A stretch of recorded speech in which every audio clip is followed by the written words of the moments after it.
All right, we are live once again, coming back at you with the heat. Back with my guys, DP Maximus Crypto, Rule Black in the house. What's going on, guys? How is your week been so far? What's up, guys? The triple threat, the three amigos, the wolf pack, the trifecta, the cryptos triangle offense, Jordan and Pippen and Rodman. Hey, the terrific trio. We're back in the freaking house. Too sweet. Let's go. I'm glad that Rue's got the energy for me, So thank you for that, brother.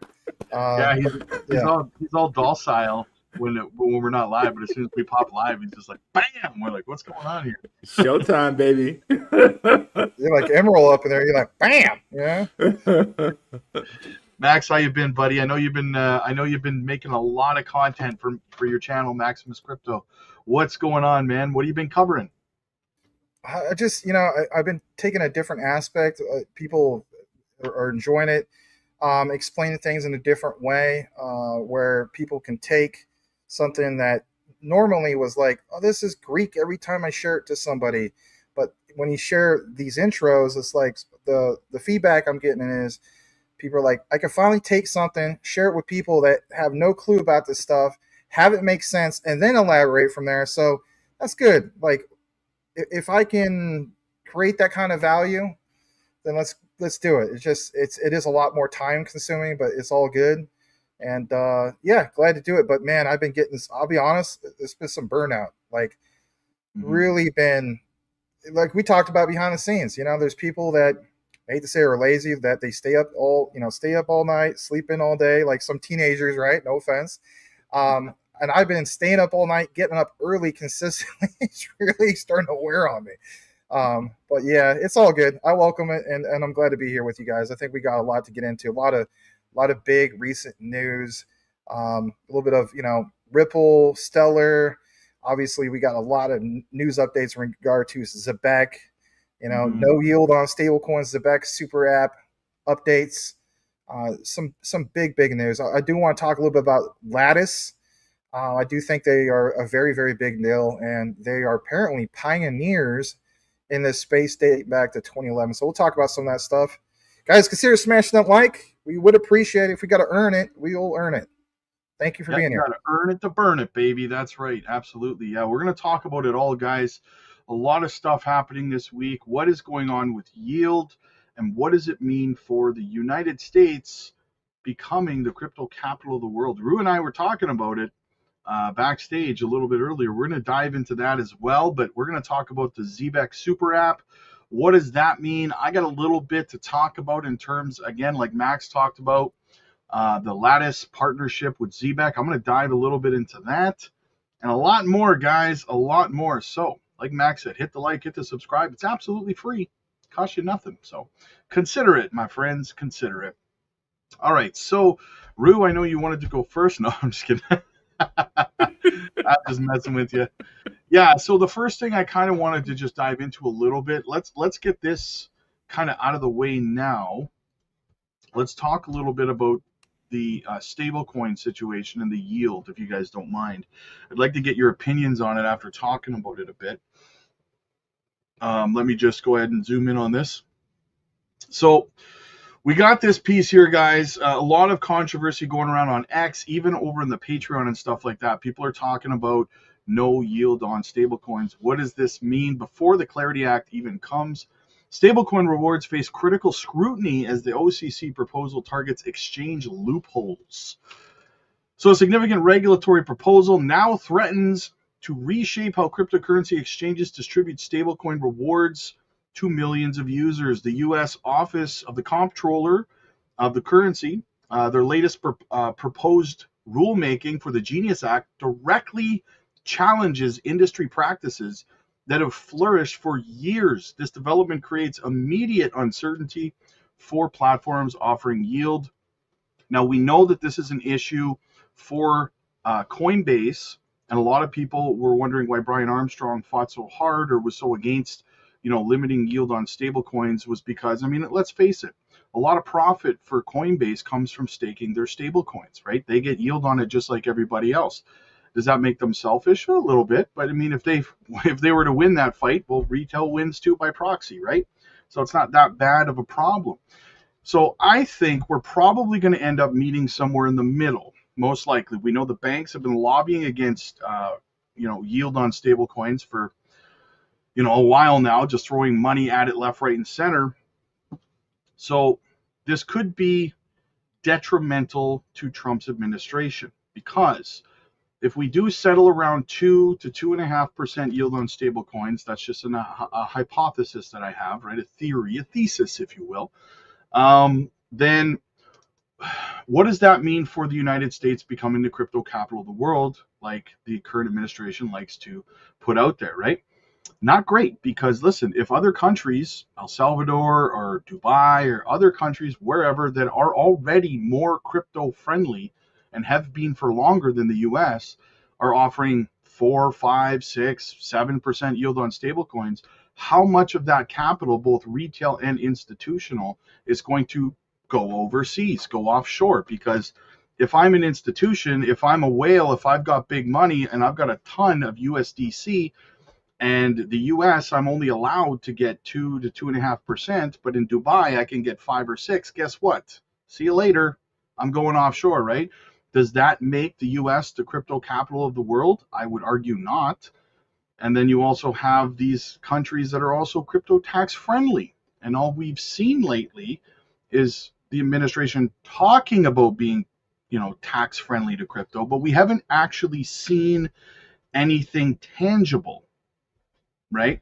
So these two things, are they daggers to the current administration's robust gloating of making the U.S. the crypto capital of the world? Is it detrimental? What do you guys think? Max, you're shaking your head. Do you have a Yeah, thought? I'd like to chime in. Yeah, I absolutely have many thoughts about this. So, for one, my thing is this: whether people are fans of Donald Trump or not. So, for one, put yourself obviously in the shoes of somebody like Donald Trump. He has gone after many countries, obviously introduced things like tariffs and so on. If you're willing to do things like that, then you are going to recognize, look, why would we want to just give up this free enterprise, this capital, all this capital to other countries, right? So he's ready there. The administration's ready there already when it comes to the concept of we don't want to keep, pardon my expression, sucking the hind tit to China and some of these other countries. So we introduce tariffs. We're not going to take it anymore, but you're going to take it as far as the whole idea of not being the crypto capital of the world. You're going to literally be in the back seat and let this just fly by. I don't think that's going to be the case. Currently, it's going to be the case. And retail and everybody else that's tuning in right now and so on, and being like, this is doom and gloom. This sucks. Of course it sucks, right? But I don't think that this is going to be a permanent thing. That's just my own personal beliefs. People can agree to disagree and so on. I do think that this will come back full circle, no pun intended, when it comes to stablecoins. And we will have a solution moving forward. We have to. Because if we don't have a solution moving forward, for one, it's just constant. It would be nothing but BS, right? If you're going to claim you're going to be the crypto capital of the world, you better, put up or shut up about that, or never use that term ever again, right? And I don't think that's going to be the case. I think he realizes that a lot of his voter base, come on, let's be honest about that, voted him to office because he seems as though he's the crypto-friendly president. And so you do got to deliver on that. If anything, people like David Sachs has to deliver on that. There's been a lot of frustration even from people like Charles Hoskinson when it comes to that. But does that mean he, as in David Sachs, needs to resign for the position? No, I don't think we're at that point yet at all. But yes, currently speaking, maybe for the next few months, it might not look good, but I do believe that they will have a solution, and it'll be a heck of a lot better solution personally. If you want to attack me, it's okay. Than what the other administration was going to do. So is it kind of a 50-50 split where, it's like, well, geez, yeah, we're kind of embracing some of these technologies, but yeah, we do want to be the crypto capital of the world. Well, it is kind of a 50-50 split. It's almost like a double-edged sword. You can't have your cake and eat it too, but everybody wants all of this. If you're promising this, you better damn well show it up. And in the terms, I saw the whole thing of the, hopefully you guys watched it too. I mean, I know you cross the border up there. That's all right. But, a lot of us tuned in for the State of the Union address. And what was the main thing that Trump left on everybody? He left on the whole notion of the golden age, the golden age. And it's just like, even Rue and myself, I mean, go back to, what was it, day 2, maybe 3? I think it was day 2, 2025, right? January 2025. Trump invites Masanobu, Mas from SoftBank. He invites Sam Altman. He invites all the biggest players, right? And again, that term of the golden age, Project Stargate. So my main thing is, that's all there. Did people forget about all that? And of course, mainstream right now is going to be like, oh yeah, I kind of forget about that. Those things are still being worked on. Heck, even here in Phoenix, even though it seems like there's some bad things going on with TSMC, that's still part of the bigger plan. But again, currently speaking, it doesn't look good. Well, would it look good maybe by May? And that's where the whole debate is, right? Because like, we need to get this in gear now. Time is money. So as the market crashes, what do we do? Do we buy up all this stuff? Not necessarily bet the whole farm, but my thing is betting on the whole idea that there will be a rebound. I do think America will be the crypto capital world at some point. The world literally wants us to be. Come on, you guys. Let's just be honest. The world, like, go to Europe, go to Asia, go to all these places.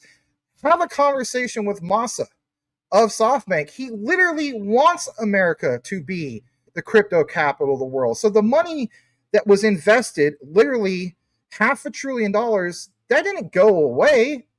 They didn't invest for no reason, but you're going to get a mainstream narrative that's going to look really, really bad, currently speaking, for at least anywhere between now and, let's face it, mid-May, give or take, right? Maybe late April. Well, I think that the elephant in the room is that people are forgetting that the Democrats, and it's not to make it a political thing. If it was the Republicans, I'd say the Republicans. But before the current administration came into office, all they did was attack crypto. With the midterms coming, the market's looking like crap.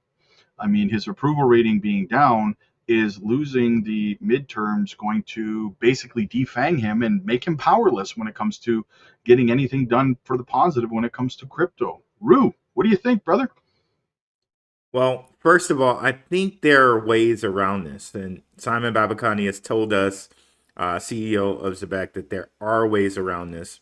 And we have seen ways around this in which World Liberty Financial Markets, through DeFi called Dolo, they offered points. And with those points, you could then take those points, transmute them into another token, and then sell that token. So effectively, they were giving you yield on USD1 by you collecting points and getting this, this derivative token. So there are ways around it, right?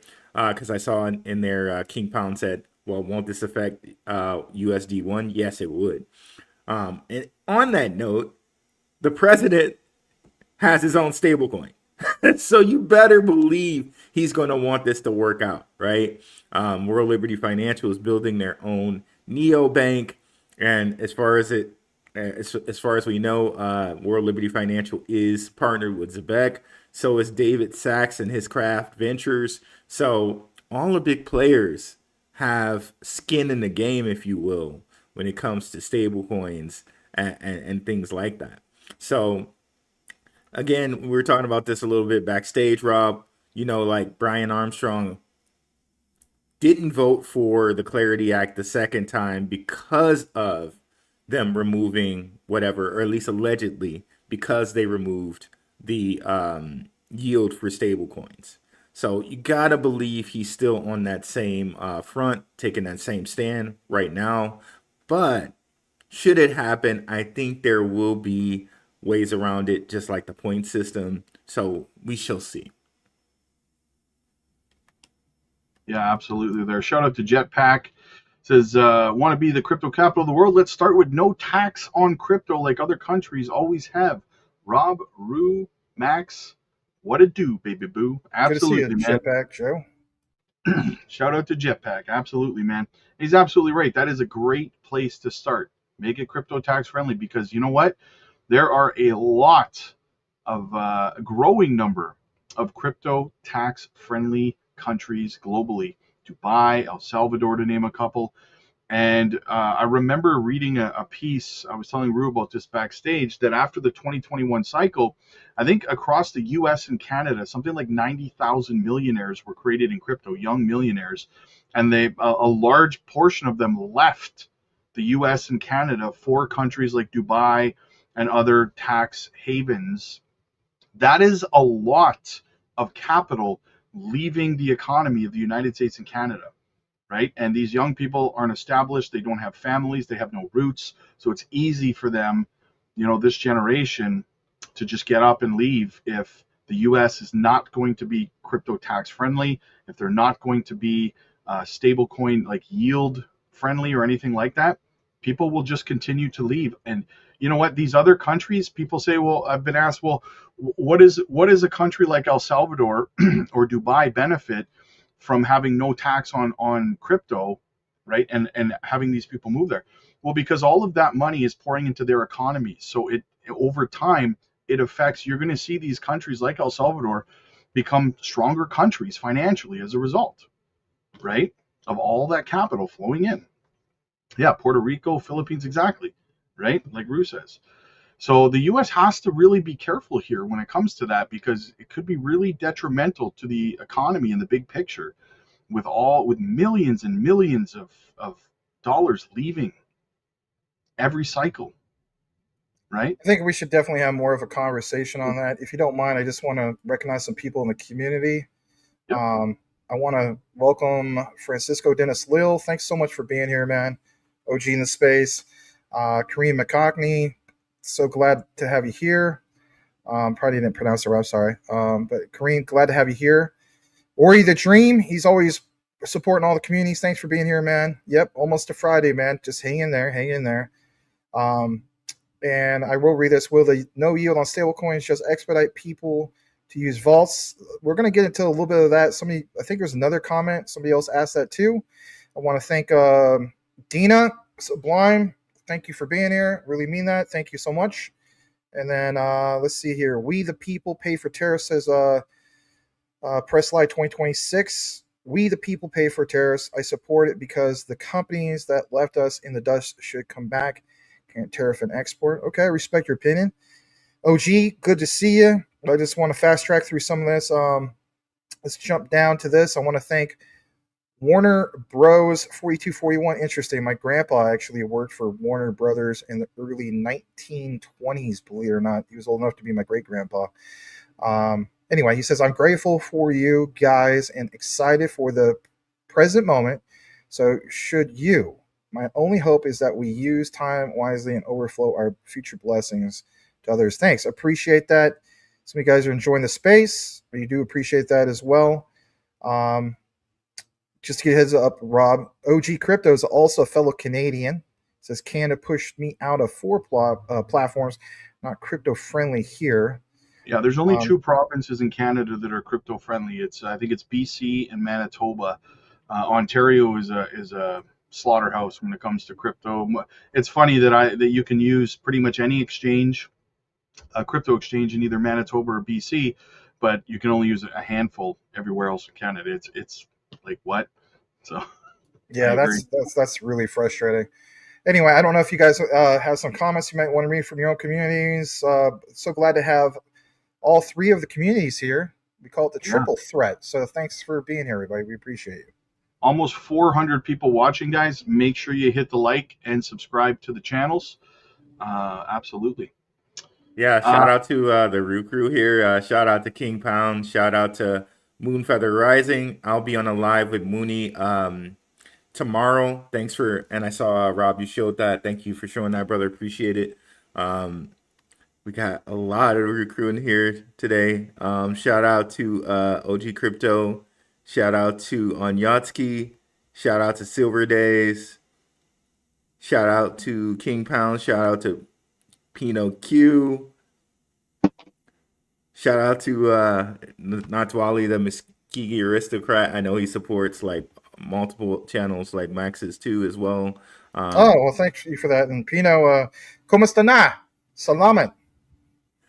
Shout out to Hitter All Day. And if I miss someone, please forgive me. Like, there's a lot of names here. Thank you guys for coming through. Really appreciate you. Jetpack JO, of course, supports all communities. Thank you guys so much for coming through. Really appreciate it. Yeah, Jetpack, absolutely. We're going to get into some Canton stuff, man. No worries, brother. No worries. AZ Marines sub to all three channels. My guy, my dude, thank you so much, man. Zebec's starting to pump. That must be because we're live. It's the live pump effect of our it's the trifecta coming together to pump the Zebec charts, baby. Let's go. Yeah. Chris jumped in that shredder. Chris, thank you so much for your support, brother. It's greatly appreciated, man. Guys, it's especially in a bear market, when bear conditions, when things are down, views are down, and no one's paying attention, it really means that much more when you guys support the channels and stuff. So really, really a lot of gratitude for that. We do not take it for granted at all, right? So No, we don't. I still laugh, or somebody that said in one of your comments or something like that oh, you guys must have went on vacation. Are you kidding me? We had to literally put out like 4 times the amount of content to make up for it all. So we are literally working our off on some of this, try to keep people informed, and at the same time trying to keep afloat as well. So the grind is real, and we expect, or we're glad to share it all with you guys, this journey. Anyway. What's a vacation? Yeah, what's a vacation? I don't know what that is. I wanted to kind of pivot over to the Lattis topic, and Max, I know you want to kind of follow up on some stuff that I got going on here. So yeah, but by all means, take your time with this. There's no rush, and then we'll get into it, brother. Absolutely, man.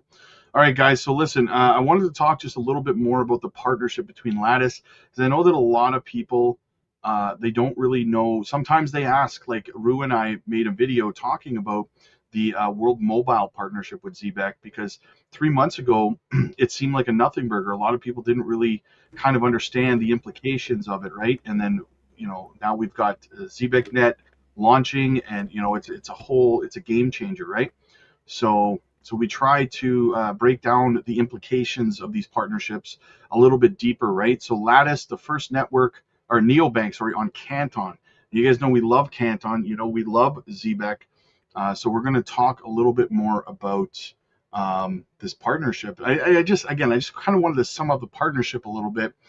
So the Zebec network recently announced the partnership with Lattis Finance, the first neobank built on Canton, and any connections we can have between Canton and Zebec, I absolutely love, to be honest with you. I'm so bullish on both of these projects. An institutional grade privacy focused blockchain, often linked to regulated finance and capital market infrastructure. The collaboration marks Zebec's first entry into the Canton ecosystem. It's enabling it to integrate its core real-time payments streaming technology, PayFi, right, with Lattis's regulated neobank platform. So the key elements and implications for Zebec are the Lattis card program launch. The partnership introduces the first MasterCard debit card in the Canton ecosystem. It supports native Canton usage, stablecoin funding and settlement, real-time crypto stablecoin payments, custom onboarding, zero sign-up, and reoccurring fees, which is huge, guys. Again, that's another reason that banks don't like these crypto projects, right? Banks want your fees. They want to increase fees, and these crypto companies, like these projects, Canton, Lattis, Zebec, they're eliminating fees altogether, right? That's money in your pocket every year, right? So think about that. That's billions of dollars that the banks could be losing. This bridge, this bridges on-chain assets to real-world spending globally, guys. I've said 100 times, you can keep your USDC on your Decent wallet, load up your carbon card with Zebec, and you're paying zero fees all the live long day, right? And you can use it anywhere MasterCard is accepted globally. So, I mean, that in itself just eliminates banks and fees and hassles and headaches. So the strategic expansion. Zebec gains access to Canton's compliant, scalable, privacy-preserving infrastructure designed for institutions, tokenized assets, and regulated finance. This positions Zebec beyond retail DeFi into enterprise and institutional-grade finance, supporting compliant on-chain capital markets. And the broader benefits, it enhances Zebec's utility by combining its programmable streaming payments with a regulated neobank layer. This could drive greater adoption for payroll, settlements, and real-world asset flows, unlocking new use cases like institutional tokenized asset payouts, zero friction global spending, and integration with traditional financial rails. And we talk about that all the time. So overall, it's seen as a maturing move for Zebec, shifting from pure crypto payments towards institutional adoption and real-world utility on high-compliance blockchains like Canton. Community reactions, blah, blah, blah, blah, blah. It's a game changer at the end of the day. So that's kind of my summary of this partnership between Zebec and Lattis, combining neobank on Canton. Max, what do you think, brother? I think it's great. And if anything, let's get into the fundamentals of why this matters to you being a holder, because when you see the terminology neobank, some people don't even know what this stuff means. All right. So basically, it's going to like an online only bank. In a nutshell, that's literally what it means. Also, you have to keep in mind neobanks offer exclusively banking services, online only, without any physical brick and mortar branches. So again, what does that really mean? Well, what it means to me is that you basically have exclusive services to this. Now, we just saw basically Zebec share the whole concept of the super app is now live. You're going to try to tell me that somebody who is a neobank, in this case, what Rob just shared with you guys, the concept of, Lattis, right? And they were not going to have anything that would be exclusive. I think they would have things that are basically exclusive. And I do think this is a very, very big deal. I think, honestly, when we talk about neobanks moving forward and tying in blockchain technology and DLT, to me, that's a more of a bigger deal than traditional finance. Because what is traditional finance trying to do? They're trying to win over, again, some of their traditional clients. But if you have neobanks, on the other hand, they're already there. They're already bought into the whole idea of like Web3 moving forward. So why don't we sign up more neobanks, as the saying goes? That's a very good question. The other thing I want to jump into before I show and share some key detailed documents, et cetera, what the market share of this, okay? So I know the terms of like 2030, for some people that's scary. They're like, oh my gosh, 2030, 6 years. Man, I'll tell you this much. The last 4 years just went by like nothing, at least in my opinion.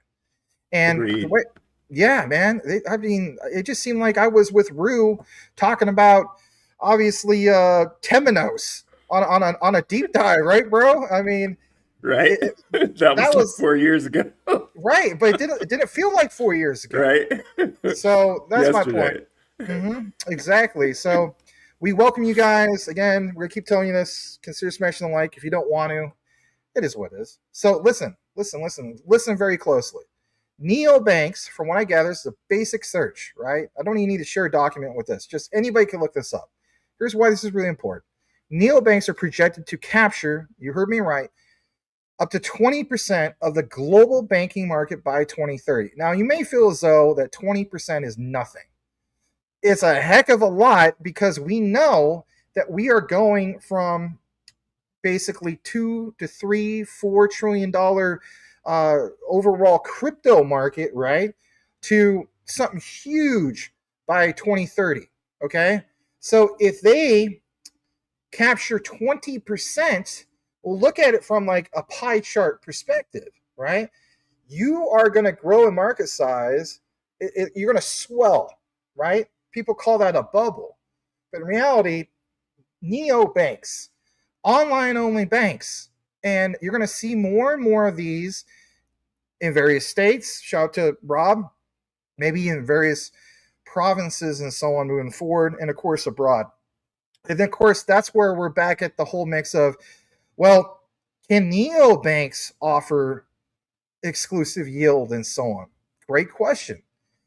From what I gathered also, in terms of revenue, this sector in itself, neobanks, again, like online-only banks, they're expected to grow at a compound annual growth rate of approximately 53.4% to 54.8%, reaching a valuation of basically $2 trillion by 2030.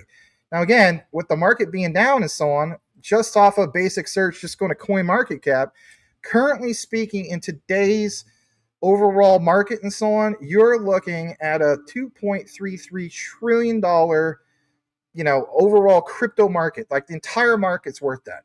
So again, the analogy of this swelling in size, that makes sense. All right, now what we're going to do is pull up some things, okay? And the reason why I want to do this is I want to share with you guys why this is all important and why we get into so many things when it comes to all of it, okay? First thing I'm going to share is this Ripple document, and this will make sense. It is, believe it or not, the Ripple Protocol Consensus Algorithm. I don't want to see this. This is a bunch of boring nonsense. I'm out of here. Pump the brakes, pump the brakes. This is from David Schwartz, Arthur Brito. And in this document, you see here that there are several consensus algorithms exist for Byzantine generals, right? The Byzantine fault tolerance algorithm and all this stuff. But when you get into documents, what about other things that kind of match up with Zebec? What about things of other natures and so on? And when I was able to get into this, it linked me, believe it or not, to what Zebec is trying to do based off of patents, et cetera, et cetera. And I think I shared this document with Rue, I believe in person. This is the Zebec white paper version 2. And basically speaking, why highlight this? Well, because back to the topic of what we have at hand, back to the whole thing of no yield on stablecoins, will the Zebec super app be the solution? Listen closely. It says here, page 2427 points out the continued Web3 integrations and global remittances in WageLink app. Man, shout out to the brother Rue. Shout out to the Rue crew in the house, okay? Because how many times did Rue do live videos, live streams, talking about WageLink, right? Probably till he's blue in the face. Probably you guys tired of hearing about WageLink. You gotta hear about it one more time, dang it. WageLink is Zebec's app, which is set to incorporate enhanced Web3 features offering salary disbursement and boom, stablecoins like USDC and facilitating cross-border remittances across multiple cryptocurrencies. I encourage you all to go back, and a lot of people didn't view it, to our Mastermind class series of connections, part 1 through 6. And I believe it's in either part 4 or 6, where we put a lot of emphasis on specifically Jeremy Allaire of what he mentioned with the World Economic Forum.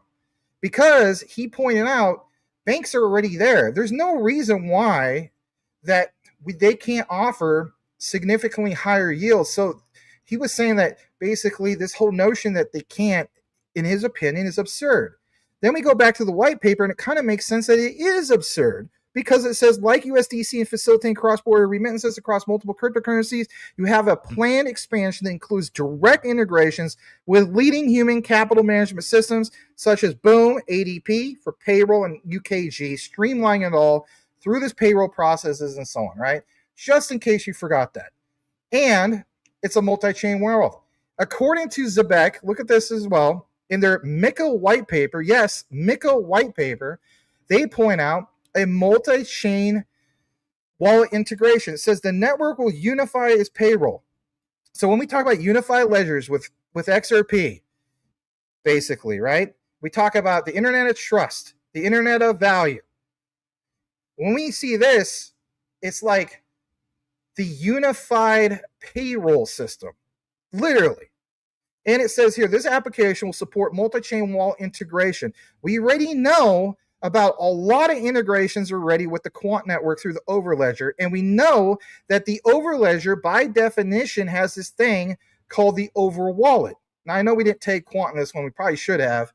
But we also found, myself and Rue, that Fireblocks, you have custody with that. We know that Zebec met with Fireblocks literally at Sibos. And we know that the Overwallet is wallet agnostic. So when we see the terminology, how this application will support multi-chain wallet integration, I say to myself, geez, you're going to tell me that you're going to provide a super app that's going to involve all these wallets and nobody is going to earn yield on that? So here's the thing. Now let's come back in the frame on this. We'll talk more about this. We got to talk about this. We know that when it comes to stocks, if any stock usually blasts off, or any particular cryptocurrency, whether it's a bull market or bear market, takes off, usually there's certain supply and demand factors there. Now, I'm not an oracle, never will claim to be one. I'm not a genie, I'm not a fortune teller, any of this thing, but I can put two and two together, and my thing is this. Do you guys, and I'm asking you, you too, right now, and our audience is welcome to join us in this conversation. Let's ask everybody this. If we understand supply and demand, which we do you come to the conclusion that if there's doom and gloom when it comes to stablecoin, bills and acts and so on, that may not make America, currently speaking, the crypto capital of the world, then there has to be platforms that will meet that supply and demand even from abroad. And to me, who leads the charge? Things like Zebec. And we'll get more into this. I will share with you guys two key patents, actually one key patent that ties it all in, where we'll link Canton, we'll link obviously Zebec, and the whole thing at DTCC. But I want to get some of your thoughts on it, because to me, it might not happen right now, but there is direct reactions where this thing could pop off, and it's kind of like a Jasmine moment that we had last year, where it's like, why the hell did this pop off? Well, I don't know, because the whole thing of semiconductors, all of a sudden we're doing a thing in Taiwan, or, this company left Taiwan and went to, obviously Japan. Now, this is a different moment, different use case and so on, but I definitely want to get some of your thoughts on it, because this is the way I personally look at it. And how do we react to it? Well, the angle that I approach it from is liquidity, right? And what this opens up is opportunity for DeFi protocols, especially to capitalize on low yield coming from the US, because they need that and want that liquidity, right?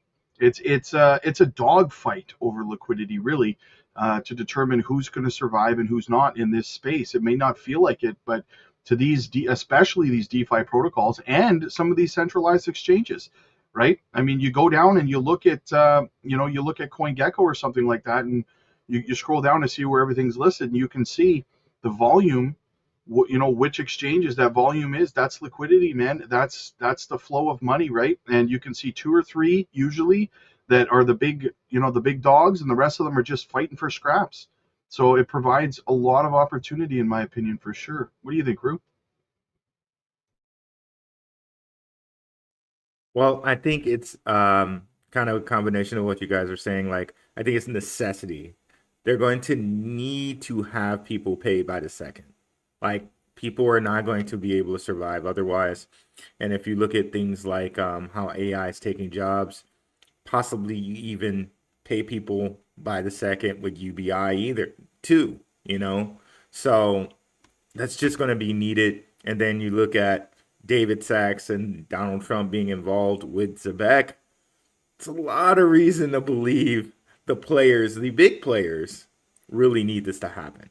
So regardless of whether they use points or they actually give us yield on stable coins, streaming payroll, it's happening. Yeah, 100%. I'm sorry, I wanted to address this, guys, because I seen it and I didn't want to miss it in the chat. because I think it is a good question, right? What do you guys think about the mint and burn tokenomics of Canton? It seems like its ability to go parabolic is contained by that mechanism. My thoughts are that it actually doesn't hurt it. I think it actually helps enable stronger, more sustainable parabolic runs. Canton's burn mint equilibrium ties supply directly to real network usage, right? Whether it's institutional settlements, tokenized flows, fees are burned, deflationary pressures, while new tokens are minted only for adding utility like validators, apps, etc., right? So the target is 2.5 billion Canton burned versus minted actually at a steady state. So I actually think it provides Canton with the opportunity to give us a more sustained parabolic run instead of crazy runs to the upside followed by crazy dumps to the downside. I think it's a little safer. I don't know. You got thoughts on that, Max?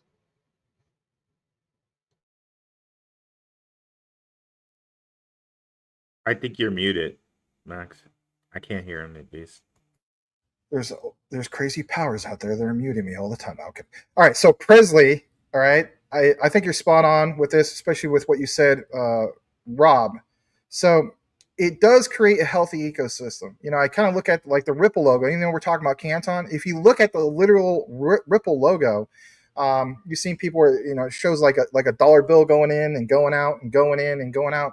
I kind of look at it like that same perspective, but with Canton, you do want to see a sustainable, healthy, thriving economy over there. And with the mint and burn tokenomics, again, that's important to recognize that some people will flood that and say, well, like Canton, geez, man, I mean, they don't really have a true max supply and so on. But then they never mention the whole thing of the mint and burn. And that is very, very important, especially when it comes to U.S. Tokenized treasuries, right? We understand that's going to be a big deal moving forward. We see so many new integrations, so many new news coming out with Canton, literally left and right. I mean, we just talked not that long ago, all three of us, but not even a month ago, maybe even later than that. I don't know. But when we were in person, we said, Canton, Zebec, it seems like it's inevitable. Rue, you've been covering this numerous times on your live. We did some videos about this, but yeah, I mean, I would agree with the statement that basically it could very well go parabolic. And we've seen Canton kind of hold its value and sometimes even pump while the whole market's down. So glad that you recognize it. Great question. You got anything to add to that, Rue? Yeah, if we could, I'd like to go back to the Lattis thing. I didn't get to give my crack at that. Hey, I think this also involves Canton in that you notice with the press release, they say that this is just the first part of their entry into Canton's ecosystem. I really think something is going to come later with like the DTCC where they're doing like instant payments and instant payroll. Like I really, really, really see that. Shout out to Michael Gopi. Yeah, we got to give him his love for sure. Shout out to you, Mike. Got to have you back on the show, man. It was an awesome time, brother. Let me go ahead and share my screen here. Yeah, don't mind, guys. I'm scrolling through some of the comments. They don't all need to be. Leave that up right there, real quick. Leave that up there. So the lavender lover. I'm a lavender lover as well. Keeps the bugs away, naturally speaking. And I just want to throw this out there. I used to play the heck out Battlefield 5. One of my favorite maps was Province, which is basically this map that's in Battlefield 5. And there was literally acres upon acres upon acres, like literally 500, maybe 1,000 acres of lavender everywhere you go. So while you're having a blast shooting the Nazis and whatnot, right, from a mile away, you're going all over the lavender. And it was so cool, Anyway. Go ahead, Rue. Okay, so with Lattice, I think this is going to open up some more instant payment, real-time payment possibilities with Canton. And I think LayerZero is going to be the key to that. So let me say some things about LayerZero, and this is also going to kind of segue us into what I want to talk about Metallicus. And shout out to the Rob Mass community, because last time we had one of these things, you guys were saying, hey, what about LayerZero? What about LayerZero? So I looked into it. So shout out to the Rob Mass Crypto Future community. Got to give credit to Ben and Jay Dorn. There we go. So shout out to you guys, and shout out to our guy 314 Crypto from Zebec Nation. He also assisted with some of this research. So just want to let you guys know, like, I appreciate all of you guys, and I like to acknowledge everybody who helps, like, with the research. So thank you guys for that. So LayerZero announces Zero blockchain to build global market infrastructure in collaboration with Citadel Securities. Citadel Securities, right? You might already recognize them as a partner for who, Max? Canton. Oh, sorry, no, I was reading another page. Sorry about that. Sorry, no problem. All right, no problem. I ain't going to put you on the spot like that. So they're already a partner with Canton, and of course we know the DTCC is already a partner with Canton International Exchange, and with a strategic investment from in Zero from Citadel Securities. And oh, guess what? Also, Kathy Wood of ARK Invest is in this as well. She's also an advisor and an investor. So she's doubly in. So Citadel Securities, DTCC, Google Cloud, and, they're saying that, LayerZero's 2 million TPS is really going to help. And of course, they're very fast, and that's why DTCC would want to use them. And everybody claims to be very, very fast. But when you got ARK Invest, DTCC, and Citadel Securities on board, well, your very fast might mean more than a lot of other people's, right? And when you look into this, right, so this is just from the LayerZero point of view. Now, when you go and look and you realize that LayerZero is one of the validators for Canton, right? You got that Canton connection there. And as we said before, too, I think Citadel Securities is on this list, too, somewhere. But they're also a validator for Canton. So you Deutsche Bank. I'm sorry? Deutsche Bank. Deutsche Bank, yep, who's also partnered with Zebec. Another connection. Thank you for that, Rob. Another connection there. But then you now look at some of the investors, right? Zebec investors, including Gemini, right, which is right here, Lightspeed Ventures, and that's enough for now. Now, if we just go over to LayerZero, guess what? We see some of the same investors here. Lightspeed Ventures. Where's the other one? Who did we just say? So it was Lightspeed Ventures and gosh, I just lost it. But anyway, Gemini, where are they? They're on here somewhere. I think I just lost them. But another one that I see on here that Max covered, which is Animoca Brands, who is also an investor on Zebec. So you see all of these guys kind of getting together here. Where's Gemini on this list? I know they're on this list. I just must have missed them somewhere. You could always do a Control F.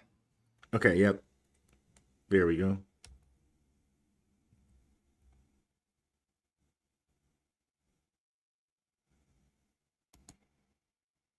Okay, there they are. Gemini. Okay. So Gemini, and then okay, we even see Justin Sun here, who we know is invested in World Liberty Financial, and also an advisor with World Liberty Financial. Quite the list of investors here with LayerZero. And if you want to get even deeper, we know Andreessen Horowitz is invested in Coinbase Ventures, and Coinbase Ventures is also an investor in Zebec. So we got a lot of different LayerZero, Canton, Zebec connections here. Now, let's segue into the Metallicus news, in that Metallicus has deepened their relationship with FedNow. Okay? The Federal Reserve Financial Services, FedNow Instant Payments. Metallicus expands FedNow services capabilities with the request for payment certification. Okay. And they say Metallicus was previously certified with the send, receive, and liquidity management through the FedNow services.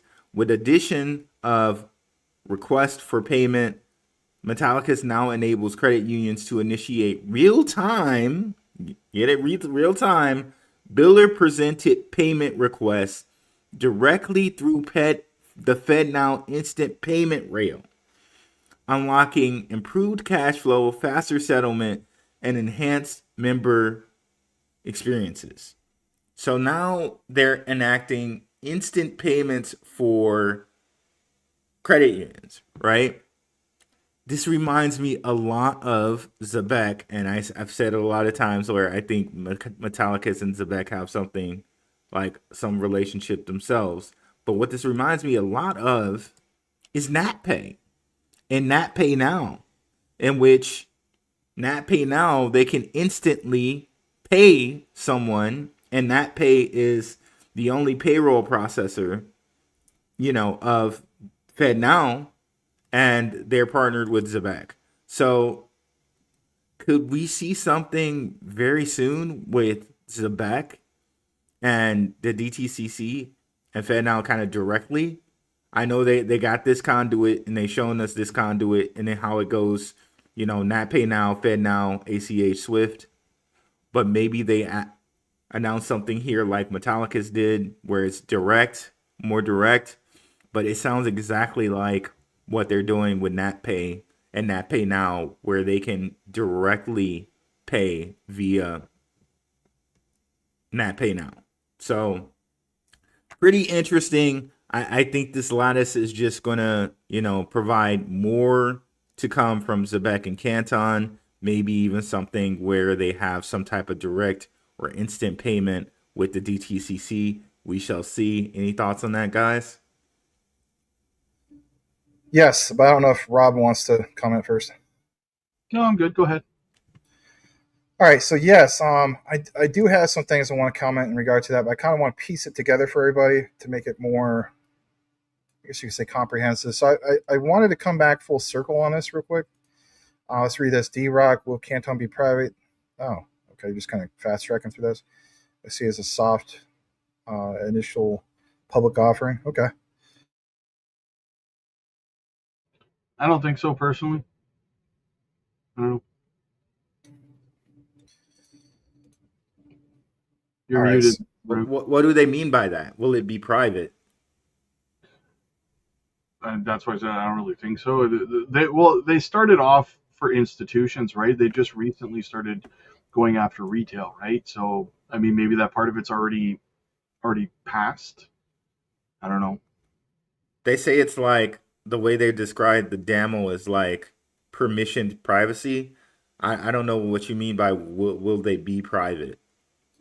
The thing is this, Canton has already been private, technically speaking, for 10, 15 years, give or take. They finally went public recently with their offering, right? Mm-hmm. So I would have to get a little more clarity on what you're referring to there, because for the longest time people were like, well, Canton only does the private side of blockchain and DLT, but now we see it's public and private. So kind of would want some clarity on that one, but thank you for your comment. Oh, well, thank you for that. We do appreciate you. What else do we have? God bless you too, man. LayerZero, heavily overlooked. Yes, absolutely. Hey, Max, awesome to see you, my friend. Love from Australia. Yeah, I see in the comments a lot. Thank you so much for your support, especially on those recorded videos. It means a lot. Look who's here. River's in the house. Hey, River, the OG. If we could see Blackwood as well, right? That movie Step Brothers. I always joke around, be like, every time we see those two, it's like the Step Brothers, right? Will Ferrell and John C. Reilly. But good to see at least one of the two Step Brothers. Hey guys, happy to catch you live. Yep, happy to see you, man. Paul, good to see you, buddy. D-Rock says, with Canton being available on exchanges, it's open to everyone to buy, but They're calling themselves a private network. How does that work if they're open for all to buy? I think it's a confusion of the terminology, basically, is where I'm going with that. Yeah. Because a lot of people were citing how they were very, very private as far as documentation. So that gets overlapped to retail, as in, hey, I don't understand this. I thought you guys were, trying to buy a public coin. It's not even a token; they're a coin, and you guys are a private network. It makes sense what you're saying, but it's just the terminology is not quite there. And a lot of people in the community, I hate to say it, they'll share a lot of old documentation. Like I myself, right? I've known about Canton literally, 2022, but they were 100% private at that time.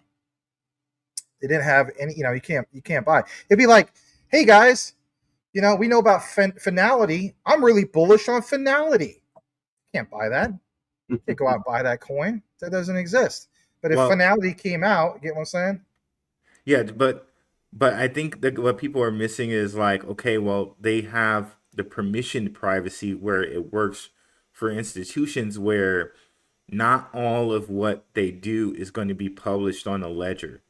And that makes sense, right? If institutions want to use this to do payroll and do some of the things that they want to do, they're not going to want all the information to be private. Even though it's out there that you can buy the token, the information, they're not going to want all that information on a public ledger for everyone to view. They're just not going to.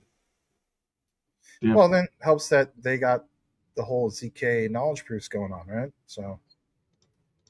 Yep, 100%. Max, I don't know if you wanted to kind of take that one from Jetpack. You're the ISO guy. Well, I guess Rui are too. But I feel like we're all over the map. That's all right. So do you guys think Canton Network complements ISO tokens or brings other? Yeah, I already answered that in the comments, but that's okay. Okay. No, that's already been debunked. Basically complements it. You're not competing with real-time gross settlements. It's a different use case, and that's correct. That's something that's been constantly brought up, and people they'll still mention that. They'll be mentioning that, guys. Let's just be honest. People are going to be mentioning this probably for the next 2-3 years. It's just going to come up out of random. It is what it is. If you guys want to see an excellent video breakdown about that, even check out Jesse, Apex Crypto Insights. He brought all the documents. If you just want to see a video that's going to get quick to the point and answer all that, it's right in there. Literally goes on like a nonstop alpha.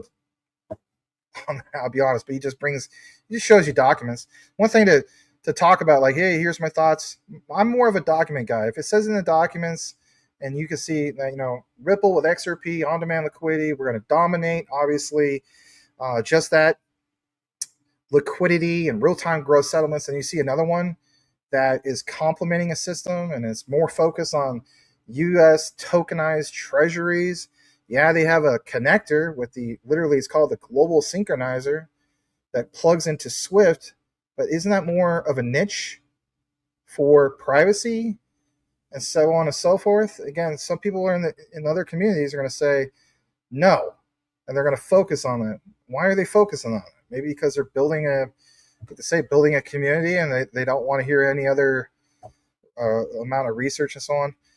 It is what it is. Me personally, I cannot stand tribalism. I think it's so silly that the whole idea that we have camps are like rah rah rah. It's only me. I'm an investor in all this stuff. Back to what Rob always mentioned.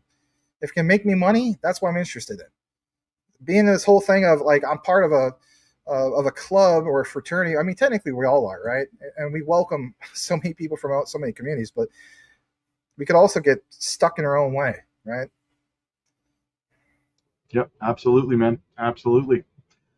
All right, segueing into the next part. Who wants to, Max? Did you have more? Yeah, and I know that you got to wrap it up soon, so I'll make it quick. So I wanted to share that document and connect this, to complement what Rue was sharing and a little bit of what you were mentioning earlier, Rob. Let's give a quick shout out to Cool Cat Crypto. Good to see you here. OG in the space. All right, let's pull this up. So for one, how do we have it all connect? Well, we're going to share a document. As Rob pulls up the document, you're going to see literally this, and it comes straight from patents.google.com. It's important get into this. Us as in the triple threat, if you want to call us that, with some announcements that we're going to make in the future. I know, Rue, you don't like me mentioning George Daniel Doney, right? He literally bores you to death. I promise I What? won't. No, Well, I don't. Come well, on. it's Come all right. on. No, fair enough. He probably bores me too. But I promise you, brother, we will not play a How video of him. dare you? Right. Yeah, you don't have that Prime to ready to go this time anyway. So we won't play a video of him because he can be pretty boring. But anyway, you see George Daniel Doney of the DTCC there, okay? It's the whole idea of systems, methods, storage media for managing digital, liquidity tokens.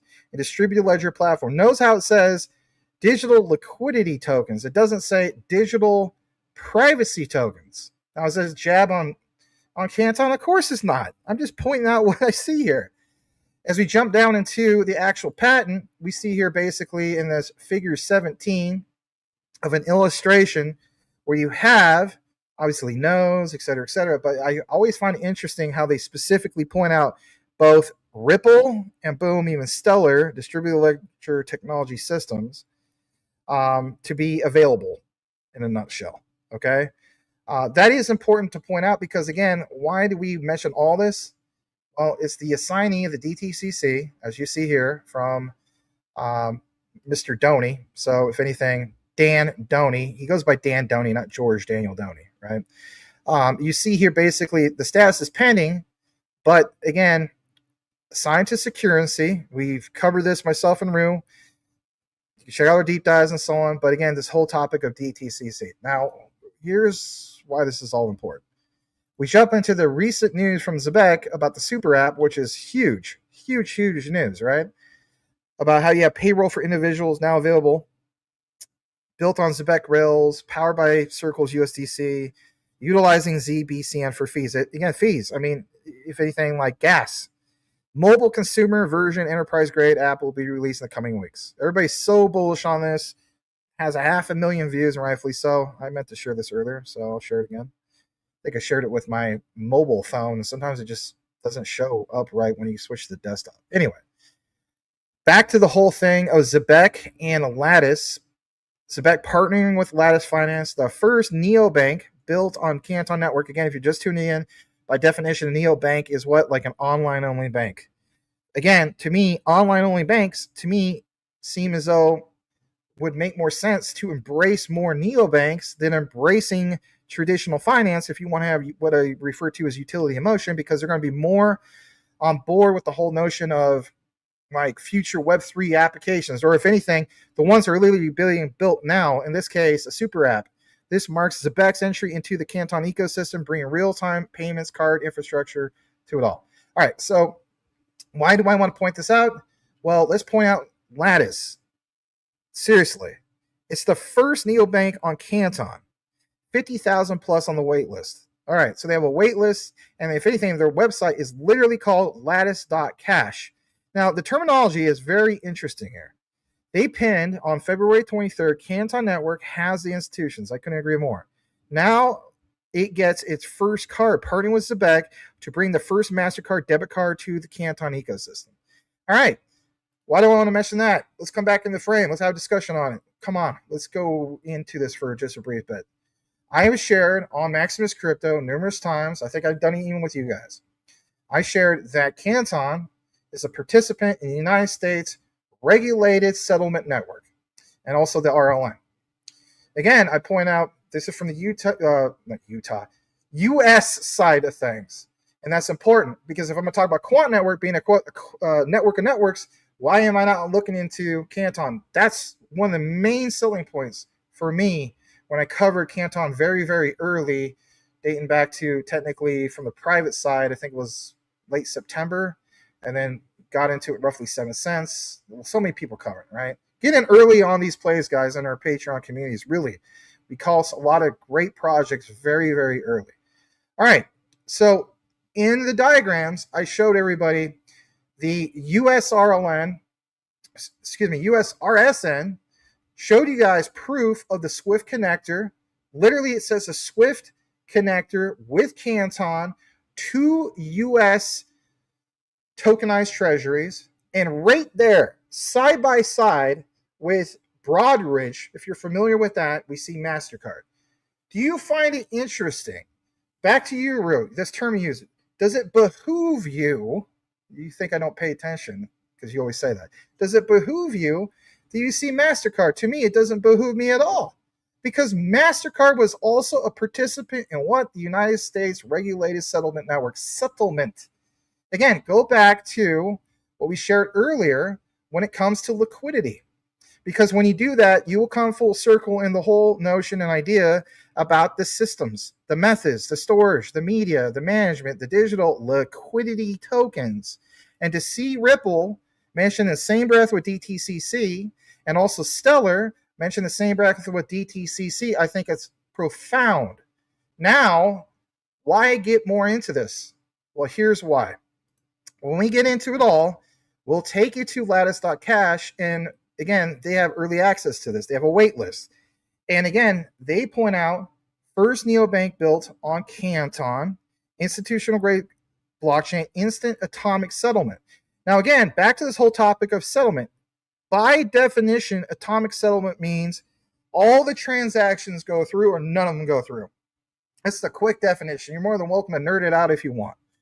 But again, on and off ramp, spend anywhere, earn rewards. Boom, earn rewards. So again, is this coming all full circle? It is. No pun intended. It literally is, because if we're going to have problems in the United States of not being the crypto capital of the world, I'm going to look to the platforms that are going to have first movers advantage in light to meet basically supply and demand of what? Rewards and so on. And again, if anything, before you wrap it up, I want to point out these two guys who are pioneers in the space that nobody even knows basically who they are. Building the future of banking. We are building the first neobank backed by an institutional accepted blockchain, bringing institutional grade financial products to everyone. Patrick Hale, founder and CEO. It's important to highlight him. He consulted Sterling Bank, and how about this, 7-Eleven. I'm still an OG when it comes to 7-Eleven. Go down there, get my big gulp, get my Slurpee, right? Some of you guys go down and you're like, want to reference Simpsons up in the mug and literally be like, let me get a squishy or whatever. I don't know, call it whatever. I'm still going to 7-Eleven to get myself the Slurpee, and sometimes I'll say, hey man, I want to get myself a squishy. And the guy laughs at me. I also find it interesting that this guy has consulted Toyota.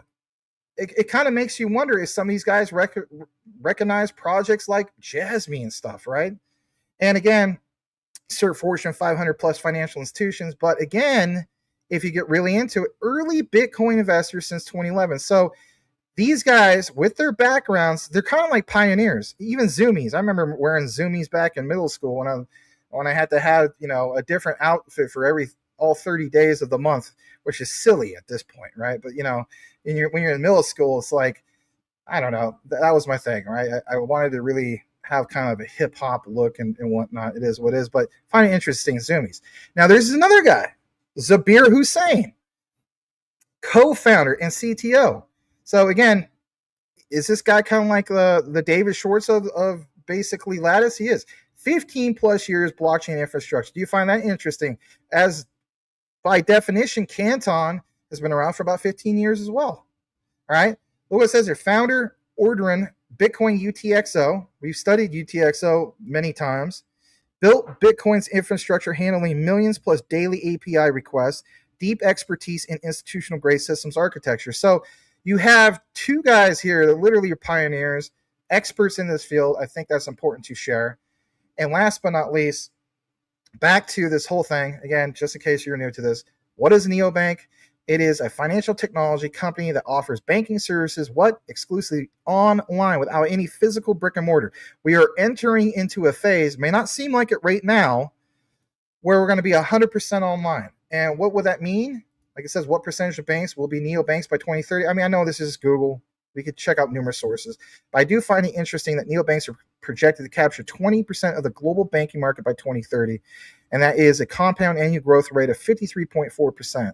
So again, go to CMC right now. Go to go to CoinGecko. We are roughly at $2.5 trillion due to current market conditions for the entire crypto market. Well, we're betting on all this, right? So if we're betting on all this innovation to eventually come through for us and set us free for the rest of our lives, I can respect when Zebec has integrated these technologies with something like Lattis, who is basically a neobank, because it tells me, again, the whole thing of supply and demand. Let's come back in the frame on this one. We're basically speaking, we recognize that you're going to capture a market share of it all. And if you do that, that's big in itself because it lays down a clear framework moving forward where maybe it's not all about the yield on stablecoins, it's rewards. Would rewards be a loophole? So instead of people earning stablecoin rewards, would they do a loophole? Hear me out. I could be wrong on this. Would they do a loophole where you get paid actually in some of these tokens instead? And that's the whole trick. Is that what we want moving forward? I don't think so. I think people want stable coins because they want what? A stable value, but all of it's interesting. I want to get some of your thoughts before we go. Yeah, absolutely. I agree, man. And they have to be, the thing is, they have to be trusted stable coins at the same time, right? You're starting to see so many companies coming out with their own stable coins and stuff like that. But at the end of the day, you're going to have just a handful, I believe, that are going to be your go-tos that you can really rely on. How many coins have we seen depeg, right? And it's just, that is so, I cannot stress how important that is, right? A lot of people have gotten wrecked on stable coins because it drops from, like what happened just recently on October 10th with Binance, right? That stable coin depegged down to like 60 cents, and it just liquidated so many people and just cascaded a whole thing, right? So when it comes to stable coins, we do need a lot more tighter restrictions. We do need a lot more oversight, and we need a lot more trust when it comes to them as well, right? I think your big winners, obviously, Circle, USDC, probably, unfortunately, Tether's, what is it, USD what? Oh, you're talking about USTA that we covered it Yeah, not too long ago? Yeah. yeah. Most people don't realize that, right? Like we cover that, and most people don't realize that Tether actually has, as we speak, an institutional, regulatory compliant coin in the making. And of course, I mean, I get it, right? You only get your news from so many different outlets, but we discovered, like, why is SwiftCoin highlighting this? And then we find out, oh, this makes sense. Let's check out the Zebec side of things. It's like, geez, I remember doing that video with you guys, and it was a big deal. And by the way, let me share something on that. Am I sharing my screen? Yep. Yeah. You see this guy, JV? Yep. He's growing Zebec. He's like he's involved in their marketing. Guess who he's following? Let's scroll and mosey on down here. Besides following the DTCC, which that's part of the reason why I think we're going to get some more from that. He's also following Jeff Spicoli. USAT. Nice. Nice. Great find. Appreciate it. So I think we see more from that. And kind of to piggyback off of what you said there, Max. Shout out to my guy, zbcn, man. I was on the Zebec Nation podcast. Definitely go check those guys out.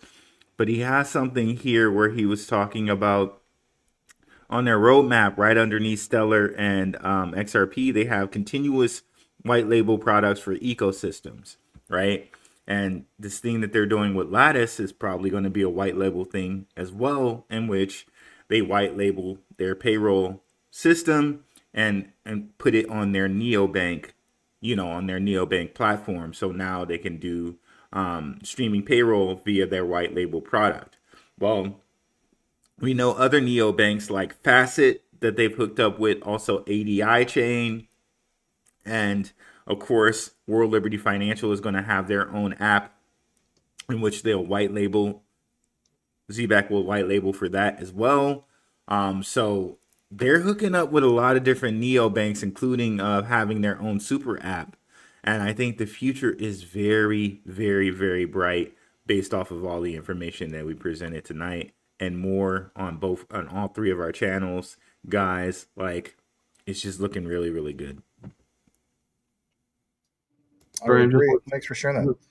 I'm just looking something up for a question here. One of you guys got a super chat here on the screen. That's for real.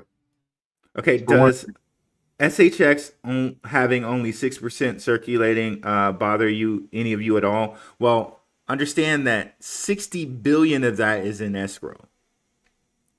So they're following the same plan that Ripple kind of followed, in which they put a lot of their supply in escrow. And I think that's going to lead to big price movement at some point for SHX, because what are they going to use that escrow for? For XRP, I think, or allegedly, they've used some of it for, paying people like XDC, right? For XDC to create what they needed to create with Corda. What is SHX going to use their escrow for? And I think it's really going to lead to big price appreciation for them. Any well, opinion, guys? well, I looked it up, and apparently over the next 2 years, Stronghold's only going to be releasing about 24% of the supply into circulation. That's an average of 12% a year, which, I mean, I don't have my calculator on me. I don't know what that equates to monthly, but it's negligible in my opinion. I wonder if that has anything to do with what they're going to do with the escrow, because I know like what Ripple does is they buy most of it back. They do release some out from the escrow, but most of it they just buy right back up. Yeah, so what I have here is over the next 24 months, to answer your question, theoretical max supply, 24 billion, 24% of the supply, but due to the rolling escrow mechanism and ecosystem use, like rewards, liquidity, the real addition into circulation is far smaller, likely in the low single digits over the next 2 years. Yeah. And I know like people always accuse like Ripple of dumping. Like I see someone says like SHX dumping and coin distribution bothers me. Um, Most of it Ripple buys back up, and it didn't stop. Ripple's price still went to like what, $3.60 something cents. And it'll probably be higher now that they're in all of these ETFs, and you got companies like Evernorth around, right? So Well, I don't think it's something too much to worry about, in my opinion. well, let me just throw this little, idea out there. When you talk about Ripple, so Ripple unlocks what, 1 billion tokens at the beginning of every month. They usually only sell off, I don't know, an average of about 100, 150 million, right, for operations, and then they lock the rest back up in escrow every month, right?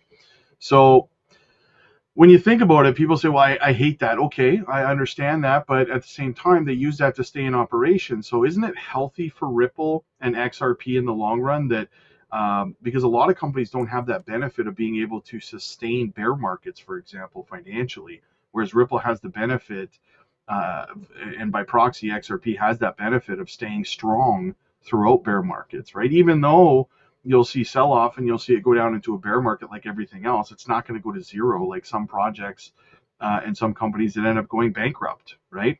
And you have to unlock tokens to stay. I mean, they do that to stay, for operational purposes, right? They don't do it just to go to the strip club, So I mean, they're not doing it you, to pop bottles or anything like that. So you know what? I think it's for operational purposes, but I think also like I know there's like I don't think, or allegedly I don't think you can do like a 51% attack on it. But what if, well, we think what we think Ripple is used for is for the central banks, right? They don't want someone going out and buying up all that supply. So instead, they keep it in escrow. So no one can go do that. They can't do it. yeah. Yeah, and people make the argument that XRP is centralized because Ripple has that much in circulation. But yes and no, they can't unlock the entire thing from escrow and dump it, right? So the implication there that they could do that is not founded in fact. So Max, it looked like you got something to throw out Well, there. I was just going to throw this out there. I mean, it's a theory. I'm not saying I have all the answers, but I did kind of visit this to a sense. Um, I would encourage everybody, if you are wanting to do this, to go to this video. So flipping the switch with XRP and others exposing the Federal Reserve. I believe it's Tammy Camp's interview. So as you see on the screen, let me just zoom in. This was where it says crypto assets, how are they being used to make payments on blockchain? In the panel, you have Jesse Lund from IBM. So he's representing WorldWire, literally. You have Tammy Camp from Stronghold, Jed McCaleb, and then you have Michael Warner from the Federal Reserve Bank of San Francisco. In this, from beginning to end, I'm trying to show like all sorts of people from blockchain DLT, mainly like Ripple, Stellar, Stronghold, you name it, specifically mentioning things about like the Federal Reserve and whatnot. But what's interesting is what Tammy Camp has to share. So she's right there. Now, Rue and I have covered this in the past, where basically, and we'll come back in the frame. Let me unshare this. So we have covered, both myself and Rue, the whole topic of Stronghold USD. I know Rue's into like symbolism. I have been lately too, right? Literally in the white paper, it literally looks just like the Rising Phoenix. Maybe they did that on purpose. I would say that one looks more like the Rising Phoenix than any of them. If you want to point out, like, does it look like the one from the Economist magazine? In reality, I guess it really doesn't matter, right? Because these are all things post that time, clearly. But again, there's Stronghold USD. So why in the world are you having an interview with people like Michael Warner of the Federal Reserve Bank of San Francisco? Well, it makes me wonder, because for one, we know that Stronghold, you have that relationship with Ripple and Stellar. We know that Stronghold is technically part of the, still is, the Stellar ecosystem. Now we know they're kind of independent from that. But again, back to the topic of escrow. When we look more into Stronghold, you see basically, I know people get tired of mentioning this, but like Nacha, you see obviously like FedNow. So were there meetings years ago to prepare for potentially kind of like what we're talking about in the comments? My thing is, I think the answer is yes. And I think that basically Stronghold is preparing for what Ripple is looking to do, basically like with RLUSD, but from their own perspective, their own side of it, through Stronghold USD. Stronghold USD hardly ever gets mentioned. But when you look into the fundamentals of it all, deep into it, you have something there. So does that mean tapping into escrow to do some things with FedNow? I don't have all those answers, but I would encourage you guys, watch the interview, draw your own conclusion, because I would like to hear some feedback from you guys. Maybe you feel like you got the smoking gun on you know what, geez, man, like we should look more into this and so on. But Stronghold is obviously going to focus on the use case, focus on what new partnerships they have, everything moving forward, especially with remittances, et cetera, et cetera. But again, great findings when you get really deep into it, because again, Federal Reserve Bank of San Francisco, they're all in the same room. They're all talking about this new stuff. And also talking about, I think Jed McCaleb said some key dates like 2040 and beyond. It's going to take a while, but already you see the common ground, even with Zebec. You see Zebec and Nacha. You see Stronghold and Nacha. I see sometimes people like they'll laugh in the comments. They'll be like, "Oh, there's nothing there with Zebec and Stronghold." I didn't say there was. There's common ground though when it comes to Nacha, and of course the whole thing of NatPay. We've been over this. Look at that video. Just watch it. That video in itself, if you don't want to watch the rest of it, go to, I want to say, the 38-minute mark, but if you really want to listen to the whole thing, go to the 32-minute mark and watch that to roughly the 46-minute mark. And if you don't have all the time in the world, turn up the speed. Listen at 1.5x, listen 2x. You'll get the point. Yep, 100%. Root, looked like you had something to. You have any final thoughts, brother? I was just gonna say, Tammy Camp was at the the World Economic Forum, for the first time this year. If you just listen to some of the things that Tammy Camp has said in the past, it's clear that there's a bigger picture. If you look at some of the things that Mind Crypto has posted on X, where there might possibly even be a SHX ETF in the works, right? There's just so much. There's so much there, like where there's a smoke, there's fire type of deal. And just from what Max showed, Tammy Camp's on stage with the San Francisco Fed, right? And Jed McCaleb and everybody else like that. Yep. You don't get in the room with those guys, and you don't get in the room with the World Economic Forum unless there's something going on there, right? So Absolutely. I mean, that's my key takeaway too. Just look at it for you guys to self. And that was supposed to be a closed door meeting. Somebody recorded that. I'm glad somebody did, because it tells me that there is a bigger picture going on. I would encourage everybody to watch the whole video. I even tie in Hedera. We have Charles Hoskinson from Cardano talking about some of his thoughts. Again, it's exposing the Federal Reserve in that video, which sounds crazy. Yeah, I'm big on H part too, by the way. Yeah. I just wanted to kind of add as well, guys, make sure you're getting over to our Patreon communities. We have just been absolutely destroying it in our trading groups. As you can see, I mean, 743%, 514, 469, 103, 319. Guys, it just keeps going. 207, like, just been crushing it. We got great leaders, 743. It just keeps going, guys. So get over to the Patreon communities today. The links are down in the descriptions. For me, you can book coaching calls, whether one-on-one or group calls. We got Patreon lives. We've got microcap gem hunting and so much more. Max and Rue, I know you guys are doing open mic nights and Patreon lives as well. Am I right? Yes, that is correct. yes, And I'll go ahead, Rue. no. Just I was gonna say just yes. That's it. Yeah, I mean, from my end, I'm trying to find a key date to just make it like a regular thing. I do want to do, obviously, some of the things that Rob and Rue are doing, where it's kind of more of a community side, where you have open mic to, talk about stuff with the community instead of just me on screen. You already get enough of me on screen anyway, but that is something that I want to point out. If you could highlight that, I do want to welcome Presley 2026. I know you had to get going. Maybe you already went to bed, but thank you so much for being or choosing to join the Maximus Crypto YouTube community. It means a lot. Thank you so much, and you have a great night, sir. Thanks for joining. Hope to see you again soon. Yep, absolutely, guys. So jump aboard. Like I said, the Patreon communities, gem hunting. Guys, if you don't know how to trade, we have great leaders over there as well, tutorial videos, the whole 9 yards.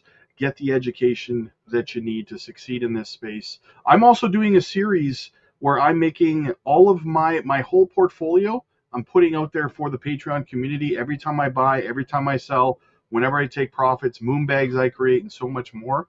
I do a video every single day tracking all of my buys. So if you want to follow along, you got to be a part of the community. That's transparency. That's awesome. Yeah.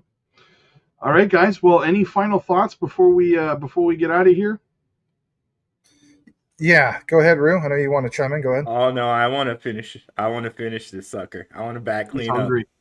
No. You go ahead. You go first. I'm batting clean up. Oh, he's gonna drop something. Batten down the hatches. All I'll say is, there's a lot of new people who just joined. Thank you for joining. Maybe you're not the type of person who comments a lot or at all. You're just here to listen. We appreciate everybody, whether you're active in the comments or not.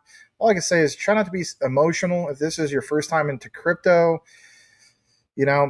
again, people can get emotional about some of the stuff. Don't come into this having an attitude that you just want to get into crypto to get rich quick.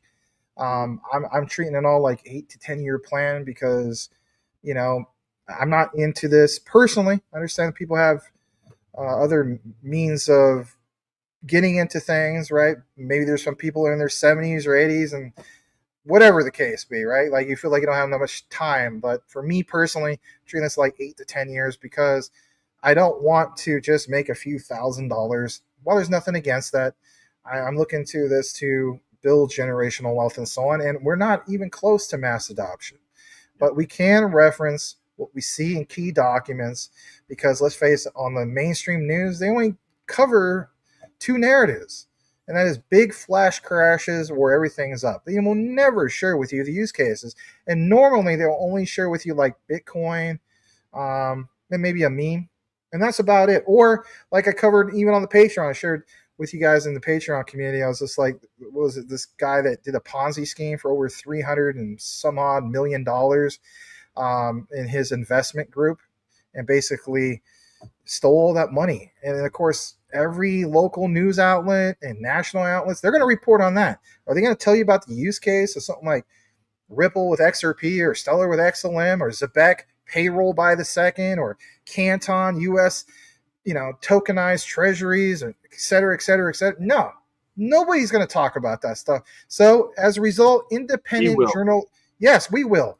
Independent journalism for the win. That should be the key word if you listen to the end today. I know who's got something, but for my guys, hopefully all of us, type into the comments if you listen to all of this, and that is independent journalism for the win, because that's what we're doing.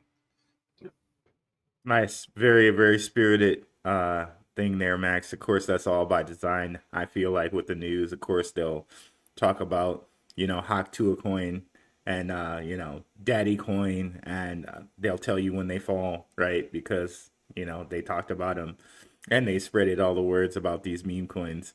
And they'll tell you exactly when they fall, but do they mention daily anything about Zebec that's changing payroll? Payroll, a very simple thing for everyone to understand, to get paid, right now, streaming payroll right now. Nope, they don't talk about that. But yeah, another triple threat day. Three amigos, the Trace Amigos, the Dunking Wolf on Pack, the trifecta, the triangle offense. We're signing off here. Apparently, I'm Rodman now, Rob. Apparently, I'm Rodman now, and you're Pippin, and Max, you're Jordan. I guess I'm the crazy guy. Rob looks like the enforcer to me, but hey, that's okay. I'll take Robin. Yeah. So yeah. Awesome. All right. Yeah, those are some nice compliments. Members of the Coin Vault signing off, right? Yes, absolutely. Yes, the coin vault, the subliminal messages that you may hear about later. Dun, dun, dun. And we'll leave you on that, guys. Coin Vault. Like and subscribe. God bless. God bless. Peace.